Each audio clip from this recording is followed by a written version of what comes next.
Bonjour à toutes et à tous. Je vais changer un petit peu de registre parce que je ne suis pas historien. Donc c'est en tant qu'anthropologue de la politique des groupes dits populaires et subalternes en Afrique et ailleurs, dans le monde contemporain, en plus dans une perspective gramscienne,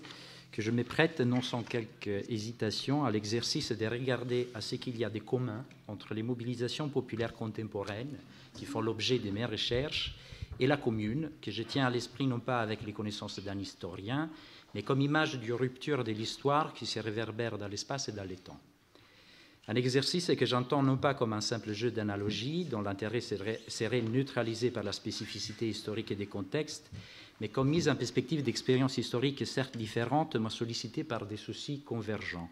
Ceux de donner un contenu radical au sens de la démocratie, de rendre le peuple un sujet historique, d'inventer d'autres formes de vivre ensemble et de se gouverner. Pour relier la commune au contemporain, cependant, j'ai besoin de passer d'abord par une étape intermédiaire. Je commencerai en effet par remonter aux années 1930 pour évoquer la réflexion d'Antonio Gramsci sur le cycle de percées et des défaites, surtout des défaites du peuple comme sujet politique dans lesquels il inscrivait la commune. Une réflexion qui, à mon sens, permet de dérouler les fils et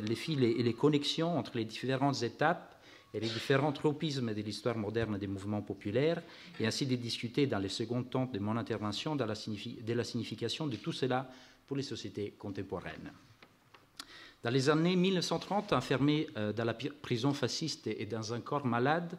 Gramsci réfléchissait aux raisons d'une défaite, celle des courants politiques et intellectuels socialistes et communistes italiens et européens, dans leur tentative de guider les masses, à rentrer sur les devants de l'histoire depuis la Révolution française, vers une initiative politique qui soit autonome, portée consciemment par les classes populaires et subalternes elles-mêmes, comme sujet de leur propre histoire.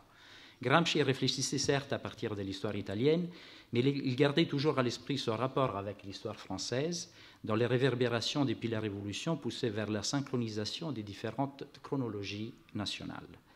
Dans les passages des cahiers sur la commune, Gramsci la considère comme une tentative populaire d'élargir et approfondir l'essence de la démocratie vers sa version substantielle. Il inscrivait la spécificité de la commune dans la série des soubresauts révolutionnaires du XIXe et du début du XXe siècle, mais aussi à l'intérieur d'un plus long processus d'élaboration politique populaire qui est resté, et ça c'est important pour lui, la plupart du temps à l'état latent et embryonnaire. Gramsci voyait dans les insurrections populaires des réouvertures de l'histoire rendues possibles par des situations de crise de l'hégémonie bourgeoise, des moments où s'affaiblissait la dynamique expansive des intérêts et des valeurs bourgeois dans leur effort de se faire des particuliers à universels, et où la classe dirigeante, qui en était l'expression, perdait de ses capacités à la fois culturelles et politiques de diriger les masses, c'est-à-dire de créer et maintenir derrière et autour d'elles une articulation organique, un bloc historique, entre instances culturelles, économiques et politiques, entre société civile et société politique. Cependant, selon Gramsci, les possibilités et impacts des insurrections comme la Commune ont été neutralisées par ce qu'il nomme des révolutions passives. Cette notion avait été formulée originairement par Vincenzo Cuoco pour décrire la tentative de traduire la Révolution française à Naples en 1799, tentative échouée à cause de l'absence d'un appui populaire. Gramsci développait et élargissait alors cette notion de révolution passive pour décrire la manière dont, tout au long du XIXe au début du XXe siècle, les pouvoirs bourgeois ont réagi à ces propres crises hégémoniques en englobant, tout en désamorçant, les demandes de changements venant d'en bas, une neutralisation qui n'est pas pour Gramsci, qui aimait les oxymores, une simple restauration, mais une révolution-restauration, une refermeture des horizons du possible, par la modification moléculaire des rapports de force, absorbant les sollicitations venant du peuple. Au crépuscule des révolutions, tant les risorgimenti italiens que l'après-commune constituent pour Gramsci une réédition mais innovante de ces révolutions passives. Pour ce qui est de la commune en particulier, la répression des communards eut pour Gramsci deux conséquences. Du côté du pouvoir, le retour de la démocratie à sa nature parlementaire et formelle, vidée de son contenu populaire. Du côté des mouvements populaires, un rejet du moment proprement politique et un repli dans un économisme qui, pour Gramsci, sera à la base du syndicalisme et de ce qu'il appelle le sorellisme. C'est un repli de la lutte éthico-politique vers des revendications particulières à caractère purement économico-corporatif. J'emploie ces notions en ce moment. Cela s'explique pour Gramsci avec la perte par Paris, après la Commune, du rôle d'avant-garde dans la traduction unitaire des intérêts multiples du peuple, au-delà de leurs particularités sociales et régionales, et donc avec la fragmentation des groupes sociaux précédemment réunis à un peuple sous la Commune, par leur retour à l'état des classes en soi, économiquement déterminées et donc divisées, petits bourgeois, artisans et ouvriers, urbains et paysans.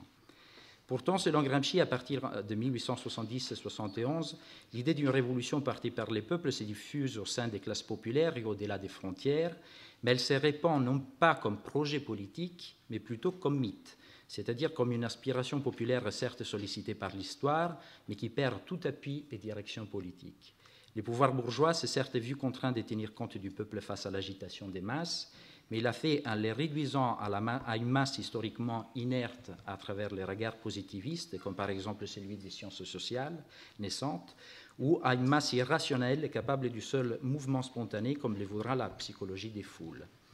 Au vu de la faiblesse des démocraties bourgeoises françaises et italiennes, cela aboutira à une autre forme de révolution passive, celle du nationalisme démagogique, ou si l'on veut de l'option populiste, c'est que Gramsci appela, par référence tant à l'action française qu'au fascisme de Mussolini, la démagogie délétère où les peuples, ou mieux la nation, loin de se représenter lui-même, fera l'objet du récit du pouvoir. Pourtant, la modernité comme révolution passive, selon la formule de Peter Thomas, ne s'explique pas que par la capacité du pouvoir bourgeois à réagir à l'émergence des masses. Il existe aussi une limite manifeste propre au mouvement révolutionnaire dans son enracinement populaire, ce que Gramsci définit par la métaphore linguistique comme une incapacité de traduction. Les mouvements actionnistes du Risorgimento italien, par exemple, n'avaient pas su, selon les mots de Gramsci, traduire les Français en italien, c'est-à-dire importer et adapter en Italie la politique jacobine. De la même manière, à la fin de la Première Guerre mondiale, les mouvements révolutionnaires d'Europe occidentale n'avaient pas suivi les bolcheviks, puisque ces derniers, comme l'a dit Gramsci en paraphrasant Lénine, n'avaient pas su traduire dans les langues européennes d'Occident l'expérience révolutionnaire d'Orient. Entre ces deux pôles historiques, ce qui a fait défaut a été une traduction réciproque des différents groupes populaires et donc leur articulation organique dans ce que Gramsci appelle un peuple-nation. Les classes ouvrières urbaines, par exemple, n'ont pas su traduire les intérêts des masses paysannes, comme dans l'expérience turinoise des conseils d'usine, et peut-être avant cela, dans les penchants essentiellement municipal et urbains de la commune. À cela s'ajoute une dernière et peut-être la plus importante des traductions manquées, la traduction de la spontanéité révolutionnaire des masses que Gramsci définit comme un subversivisme élémentaire et purement défensif, dans une volonté collective, une initiative autonome des subalternes capable de direction consciente. Cela laissa les champs libres à la diffusion des mouvements qui faisaient de cette spontanéité leur caractère spécifique, comme les millénarismes religieux. Et Gramsci fait l'exemple de Davide Lazzaretti en Toscane, par exemple, ou qui en faisaient même paradoxalement leur stratégie politique consciente. Gramsci pensait ici à l'anarchisme insurrectionnaliste en Italie. Des anarchistes et socialistes italiens comme Andrea Costa avaient tenté de traduire la Commune dans les insurrections impromptues de Bologne ou de Benevento des années 1870, menées en compagnie de Bakounine. On retenait de la Commune la conviction que le peuple était une masse de séditieux endormis, prêts à se réveiller une fois l'insurrection lancée à travers la propagande par les faits. Cette dérive spontaniste était, selon Gramsci, surtout la faillite des traducteurs, intellectuels et politiciens, qui n'avaient pas su créer un rapport organique, une connexion sentimentale avec les peuples pour en comprendre les conceptions du monde et les aspirations, ainsi les guider. Tout cela se résuma dans une incapacité de traduire la pensée en action ou la philosophie en politique, c'est-à-dire de donner corps historique à ce que Gramsci appelait, en pensant en résoudre l'oxymore, la philosophie de la praxis. Alors, en passant par ce cadre gramscien, j'arrive maintenant à mon second temps, en me demandant si des dynamiques populaires de la Commune s'apparentent avec celles d'aujourd'hui. Si l'on regarde à l'effervescence politique des sociétés contemporaines, nous pouvons facilement interpréter cela comme des signes de crise hégémonique. Des brèches s'ouvriraient dans la saturation d'horizons géographiques, dans ce que Hart et Negri ont appelé empire, et d'horizons temporels, dans la persuasion de la fin de l'histoire. Des mobilisations populaires et contestataires, du mouvement altermondialiste jusqu'aux luttes des places du printemps arabe, de la place Taksim, des indignés ou même des nuits debout, ont donc fait parler d'un retour de l'histoire. Dans la théorie critique des mouvements sociaux, nous avons assisté ainsi à une profusion de réflexions sur la possibilité de développer à partir d'un enracinement populaire du politique ce que l'anthropologue anarchiste David Graeber, militant dans les mouvements d'Occupy Wall Street, a appelé des autres possibilités, qui est d'ailleurs une expression qu'on a entendue tout à l'heure dans les films. Des formes nouvelles de démocratie dites radicales, capables de reformuler par les bas et de manière alternative le sens même de la politique. Avec mon collègue Stefano Boni, nous avons alors essayé d'analyser la circularité des valeurs et projets qui s'est produit entre cette théorie critique et les mouvements sociaux eux-mêmes autour de ce que nous avons appelé une recherche de l'alter-politique, du politique autrement. Du lecture croisée des travaux ethnographiques concernant ces mouvements, il se dégage une série de valeurs et aspirations communes et qui ont peut-être et parfois un air des familles avec celles exprimées par la commune, ou du moins avec l'image qui de cette expérience se réverbère jusqu'à nos jours. Tout d'abord, on remarque l'insistance sur l'ancrage spatial de ces mouvements dans des lieux définis et délimités, qui se veulent la matérialisation d'un utopisme concret. La place urbaine, par exemple, devient non seulement un lieu de manifestation, mais aussi un espace de construction autonome d'une alternative sociale et politique, un espace liminaire, en dehors, mais construit dans les interstices du monde et donc soustrait à une globalité qui ne se laisserait pas saisir qu'au prix d'une velléité totalitaire. Ces îlots alternatifs, cependant, s'imaginent capables de se multiplier ailleurs, par mouvements mimétiques ou articulations réticulaires, et ils s'imaginent capables de traduire la fracture spatiale qu'ils symbolisent dans une brèche temporelle. Dans ces expériences, définies par Graeber comme des espaces autonomes préfiguratifs, on aurait une micro-auto-institution du social qui anticiperait en la préparant la société à venir de l'après-crise. Dans une sorte de retour à un degré premier du politique, on prône pour des formes qui ne soient jamais institutionnalisées, fondées sur un principe d'horizontalité, des recherches des consensus, qui diffuseraient les pouvoirs à l'ensemble du corps social, en refusant toute représentation, délégation ou autonomisation d'un corps politique. Avec finalement une tendance, je dirais, populiste, qui joue de l'opposition entre un nouveau Versailles globalisé, la caste des politiciens des professions, des technocrates européens et des acteurs du capitalisme financier, et la masse vertueuse, mais jusque-là silencieuse, de la majorité, les fameux 99%. Une masse post-classe, comme le voudrait Ernesto Laclau, qui réarticule sans les réduire les différentes identités et subjectivités sociales. Dans ce sens, à nous les anthropologues, il a semblé significatif que dans ces expériences et réflexions, l'imaginaire anthropologique, surtout les plus primitivistes à la Pierre Clastre, ait été une source d'inspiration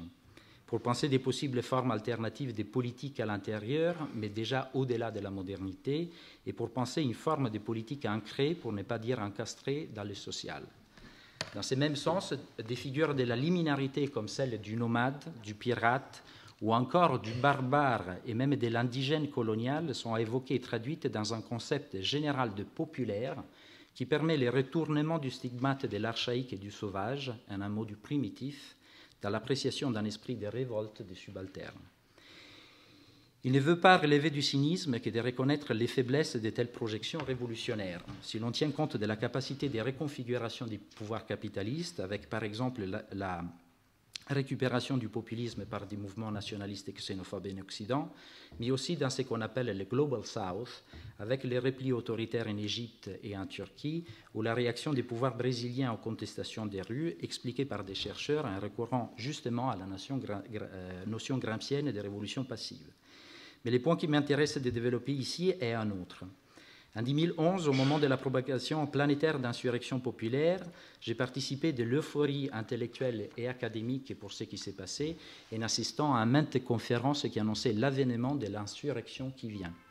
Pourtant, j'étais travaillé par ma question. Pourquoi, dans tant d'endroits qui les mériteraient davantage, on n'en s'insurge pas? C'est une question qui avait été posée, par exemple, à l'historien E.P. Thompson. Pour mieux comprendre les insurrections, qu'est-ce qu'on fait de ces expériences historiques où les peuples veulent mais ne se meut pas, où ce qui est embryonnaire semble déjà avorté? Pour poser ces questions, j'ai essayé d'interroger concrètement la signification du politique et des gens qui se trouvent apparemment aux marges de cette histoire globale de l'insurrection et qu'une certaine posture populiste et parfois exotisante voudrait comme les réceptacles du premier et donc le plus authentique degré du politique. Depuis désormais 15 ans, j'essaye de mettre en perspective certaines lectures des mouvements populaires élaborés en Occident avec des expériences de mobilisation dans des contextes qui pourraient sembler aux marges de l'histoire globale contemporaine, comme les contrées semi-arides du Sahel ou les quartiers précaires des villes ouest-africaines, dans des contextes des régimes dits démocratiques mais largement autoritaires.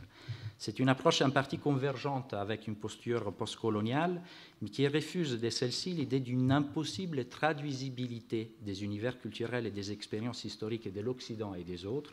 pour insister plutôt sur la conflictualité, ici comme ailleurs, des temporalités, des récits, des subjectivités, d'expériences politiques plurielles, au-delà des grands récits de l'incommensurabilité des modernités et traditions. Avec ma collègue Armelle Choplin, j'analyse par exemple la politique populaire dans des bidonvilles et des quartiers précaires de Mauritanie ou du Golfe de Guinée, où se trouvent relégués les groupes les plus pauvres et vulnérables, sur lesquels pèse d'ailleurs l'héritage de l'esclavage, de la discrimination raciale et du mépris social. Ces quartiers, repoussés de plus en plus loin des centres par des politiques internationales néolibérales d'investissement foncier et des rêves urbanistiques luxueux, deviennent l'espace des confrontations de deux politiques. D'une part, une gouvernementalité technocratique qui espère quadriller et mettre aux normes civilisées des lieux considérés comme anarchiques à cause des comportements non urbains de ses habitants, qui sont en réalité leurs seules armes de survie, et de l'autre, des mobilisations citadines et citoyennes pour la demande des services et la revendication des droits d'accès et des propriétés, ce qui se configure, pour utiliser l'expression d'Henri Lefebvre, comme une revendication d'un droit à la ville et d'une justice socio-spatiale. Cependant, comme le montrent certains mouvements politiques qui essayent d'émerger en dépit de leur criminalisation dans ces contextes, la question, celle de la cité future, pour utiliser un autre concept gramscien, est de savoir si ces types de mobilisations sauront dépasser leur stade purement revendicatif et s'inscrire ou se traduire dans un projet politique, ce qui pour l'instant est plutôt récupéré par des mouvements de type religieux qui donnent forme et contenu aux imaginaires du rachat et des refondations sociales. Et si de tels mouvements politiques sauront opérer cette sorte de traduction en articulant des groupes sociaux qui partagent des situations de marginalité similaires, mais dont les différences ethniques, sociales, professionnelles sont constamment alimentées par des pouvoirs dits démocratiques, des pouvoirs qui, avec la collaboration active ou passive de la gouvernance internationale, ont tout l'intérêt à les diviser et qui, pour répondre à leur déficit de légitimité au sein du peuple, n'hésitent pas à absorber de manière moléculaire, comme le disait Gramsci, quelques représentants du peuple pour opérer leur propre révolution passive. J'arrive ainsi à la conclusion de ces voyages, certes très superficiels, de la commune aux marges africaines de la globalisation, en passant par Gramsci et les années 1930 et les mouvements sociaux occidentaux les plus récents. Ces parcours sembleraient nous forcer à un certain pessimisme de la raison. Cependant, je pense que notre réflexion collective à partir de la commune et nos tentatives de traduction d'expériences différentes peuvent contribuer à y identifier une affinité au-delà de leur discontinuité tant historique que géographique. Une trame de fond peut être latente, mais un souci commun et constant, qui est le souci démocratique au sens fondamental et qui mérite peut-être aujourd'hui plus que jamais d'être renouvelé en les regardant aussi depuis l'ailleurs et autrement, mais pour tenter d'y trouver un sens commun. De cette réflexion, j'en tire donc deux conclusions préliminaires. Si je regarde aux tentatives contemporaines de mobilisation populaire au prisme de la commune, je pense que cette dernière nous invite à poser la question du projet politique, c'est-à-dire de son enracinement populaire, je dirais presque de son incarnation. Une question qui est aussi celle, finalement, de la traduction réciproque, pour revenir encore à Gramsci, de la théorie à la praxis, et donc aussi de l'imaginaire et de l'histoire. Un exercice qui, comme dans la Città Futura gramscienne, doit éviter de se réduire à une simple affaire d'idéologie ou de projection utopiste et populiste sur l'autre, de tous nos espoirs de révolte, ce qui nous mettrait dans une position d'attente à partir de laquelle on relance à l'infini l'annonce de la révolution pour demain. Si l'on pense aux mobilisations contemporaines, s'agit-il vraiment de mobilisations sociales et politiques populaires ou d'une surdétermination par la rhétorique de la révolte qui entraîne une confusion entre les discours intellectuels antagonistes et certaines des valeurs revendiquées concrètement par les groupes mobilisés avec leurs intérêts et leurs histoires spécifiques. Ma deuxième conclusion est la suivante. Les expériences politiques et populaires différentes s'offrent à notre regard comme un rappel réitéré de la potentialité d'un autre devenir historique et d'une autre forme de constitution du politique. Or, il me semble que l'imagination anthropologique et l'imagination historiographique de la commune ont beaucoup en commun. dans la mesure où toutes les deux nous attestent de cette multiplicité des possibles à l'intérieur, mais aussi du récit de la modernité, l'une dans les temps synchroniques des différents lieux du monde contemporain, l'autre dans l'espace diachronique des expériences du passé. La question est de savoir ce que l'on fait de cette imagination anthropologique ou historiographique. Le risque serait celui déjà signalé par Gramsci dans sa critique de l'utopisme, de se replier dans des rêveries d'évasion, ou sinon, comme discuté par Enzo Traverso dans son dernier travail, de se contenter d'une nostalgie pour les rêveries passées. Je vous remercie.